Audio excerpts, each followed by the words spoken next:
Salut à tous, c'est Mickaël, j'espère que vous allez bien. Aujourd'hui, on va faire une vidéo qui est plutôt orientée sur l'offensif et je vais vous montrer différentes méthodes de compromission d'un Active Directory. L'idée, c'est de pas de vous montrer les commandes qui sont utilisées, mais plutôt de vous montrer les chemins d'attaque qui sont utilisés.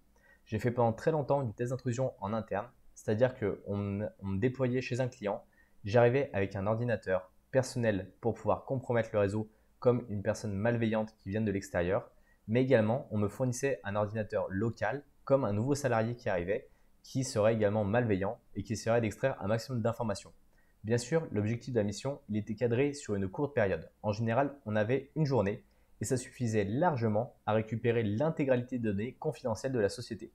Je vais essayer de vous expliquer ça de la manière la plus simple possible et de la plus instructive possible. Bien sûr, toutes les actions que je vous explique ne sont pas à mener de manière malveillante, mais plutôt à comprendre et à essayer d'améliorer votre cybersécurité au sein de votre entreprise. Mais avant ça, je vous invite tout de suite à liker et à vous abonner. Cette cheat sheet, elle vient de chez Orange Cyberdéfense et elle a été en partie créée par une personne que j'apprécie particulièrement parce que j'ai travaillé avec lui, qui s'appelle Mailfly. Donc ici, si vous avez un petit message à lui passer gentiment, ce sera avec grand plaisir qu'il pourra voir que son travail a été utilisé et qu'il a permis à des personnes de comprendre comment ça fonctionne. La première structure qui a été faite, et je trouve que c'est dommage, ils sont orientés directement sur l'Active Directory, alors que souvent, l'ordinateur de la personne en question est une mine d'or. Eux, ils sont partis du principe que vous êtes un attaquant qui n'a aucune information, qui va déployer un équipement totalement inconnu sur ce nouveau réseau. On n'a pas tout ce qui est filtre et contournement de filtre d'accès au réseau, on est plutôt orienté directement sur l'Active Directory. Et dans cette cheat sheet, ils vont vous parler de certains outils qui sont extrêmement utilisés. Donc par exemple, on a les sources sur lesquelles on peut retrouver les informations, mais on va avoir Bloodhound qui est extrêmement utilisé pour cartographier l'ensemble du système d'information sur la partie Active Directory, comprendre les liens, les autorisations et voir les chemins d'attaque qui sont possibles. PowerView, Impacket, CrackMapExec, Certipi, Metasploit, WindowsTool, les différentes commandes et potentiellement ce qui peut avoir un impact sur le système d'information de la société que vous allez auditer. Alors faites très attention bien sûr, quand vous déployez ce type d'outil-là, pensez toujours à les maîtriser. Si vous voulez évoluer dans le milieu de la cybersécurité, il y a deux manières. D'abord, il faut avoir les bases et pour ça, j'ai une formation qui est disponible dans la description qui vous permettra de les obtenir assez rapidement de manière vraiment efficace. Et ensuite, vous devrez évoluer d'un point de vue technique en montant des labos pour voir comment les différentes vulnérabilités fonctionnent. Ici, quand on parle de CME, c'est CrackMapExec. Donc cette première partie-là, elle est plutôt liée à l'identification, comme ils le disent, d'autres qui sont vulnérables et qui permettraient d'avoir un premier point d'entrée, en tout cas dans le réseau Windows. Parce que l'Active Directory, il va regrouper l'ensemble des machines du réseau Windows qui vont être connectées dessus et qui vont permettre d'accéder aux différentes ressources. Là, ici, sur cette partie-là, on va plutôt être lié à l'identification du contrôleur de domaine. En général, quand vous regardez qui fournit le DNS, les IP et que vous cherchez un peu le nom de domaine, on se retrouve généralement dans ces plages d'IP-là parce que les personnes ne s'amusent pas à avoir des plages qui sont complètement différentes. Vous pouvez bien sûr regarder s'il est possible de faire des transferts de zone. Moi, ce n'est pas forcément ce que je vais recommander parce que ce n'est pas là où vous avez le plus de potentiel. Mais après, bien sûr, de faire tout ce qui est énumération des shares sur la partie Windows, ça c'est vraiment un idéal. Et là, eux, ils visent plutôt la partie anonyme pour récupérer les accès et les documents.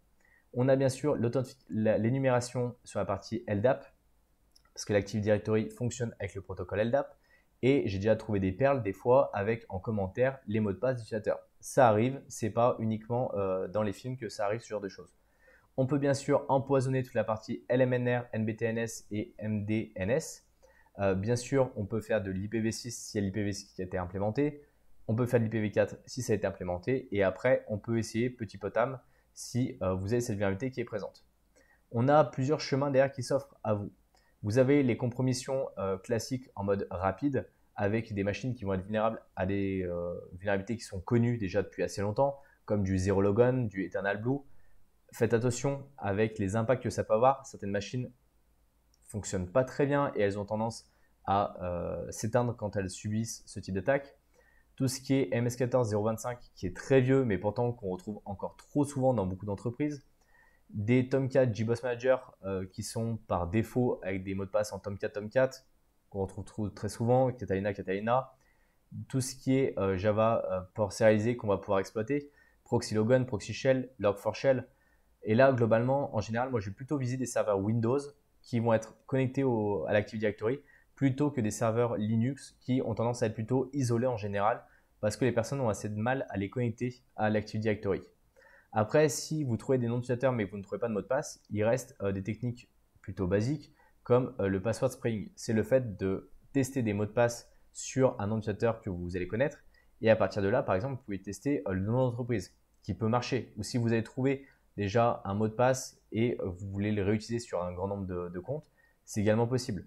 Vous pouvez toujours aussi aller vous mettre sur une technique, tout ce qui est ASR, Rust, qui fonctionne assez bien, mais qui va demander en général effectivement un nom d'utilisateur.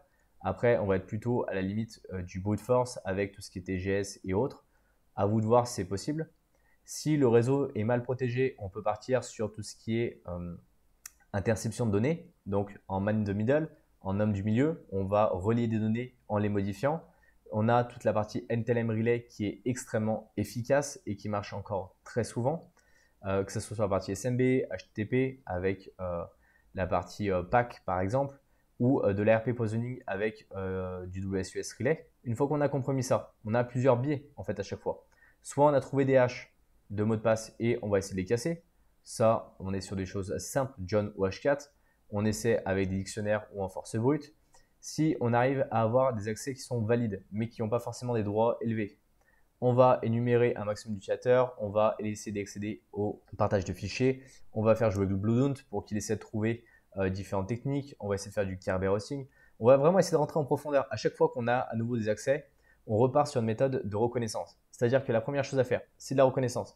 On compromet les accès, on obtient des informations, on repart en reconnaissance. Et l'idée est d'aller toujours le plus loin possible en fait dans le système d'information et de réitérer au maximum l'ensemble des informations. Si vous arrivez à avoir des accès administrateurs sur une machine, ça peut arriver.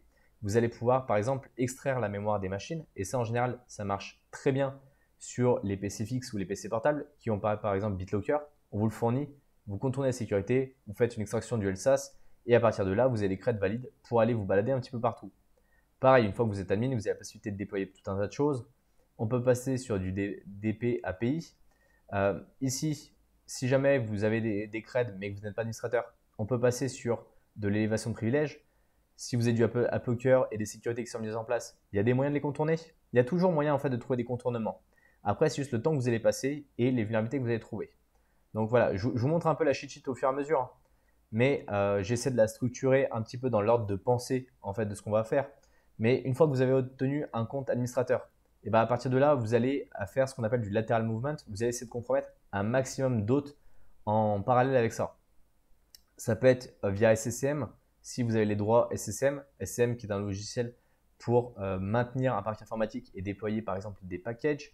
Ça peut être via du MS SQL, ça peut être via des utilisateurs locaux, via du CME, du WMI exec, du DCCOM, du CRAPMAC exec, du WinRM, du RDP. On a plein de techniques. Par exemple, si vous avez que le hash, mais que vous n'êtes pas arrivé à le craquer, on peut faire du pass de hash pour accéder à certains éléments. Ça marche sur du RDP, le pass de hash, ce qui est quand même vraiment cool. Il y a plein de choses. On peut faire du pass de tickets si vous avez uniquement des tickets. Si vous ne comprenez pas tous les éléments que je vous donne, c'est globalement, il vous manque déjà les bases en cybersécurité.